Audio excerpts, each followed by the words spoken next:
We moved to the Alexa to motion capture, beginning of season 5. We shot a test. I was very wary to go off of 35 millimeter film. We were one of the only shows being shot in film, period, and 35 definitely one of the only shows. And I felt that a lot of the success of the show was based on the fact that we had the cinematic look. The network was pushing us to shoot on video, which was not even what we use now, obviously. Videotape being very different than motion capture. And when we started the show, and Vlad Wolinetz at the network, I think I've said this before, but he was like, "We're showing classic movies; it should look like a movie. Let's have some consistency." And really, Vlad's a film snob, like me, and we really wanted to shoot on film.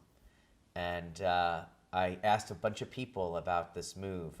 They shot a test for me where we did all the things that I remember not liking about video in particular, which are, candles and darkness and newsprint and smoke and mixed lighting. Chris Manley, our cinematographer, is really a master of like capturing daylight and incandescent light and a flame. He can do all of it, and it's very hard to do.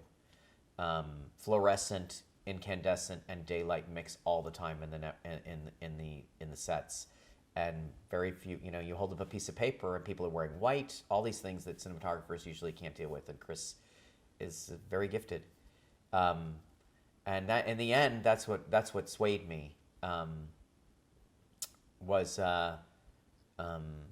think Mike Nichols actually. I asked him and expected him to be, very traditional, because he's at the time was 80 years old and had shot everything in his life on film for the most part. And he said, it does everything that Kodak's been trying to do to film for the last 10 years. Number one. Number two, your cinematographer, if he wants to do it, you do whatever the hell he says. And because it's, if he thinks he can do it, the show looks amazing, and he's the one who's going to look bad. So. And so we moved to that. So that was a big change. And a big change in how we worked. It allowed us to do more digital effects, which actually increased the expenses of the show in a weird way, because we were able to manipulate. I don't know if it all happened at once, but whatever it was, the budget of the show, even though the actors were now getting paid higher salaries, I got a higher salary, all this money was going above the line, the budget of the show did not change at all.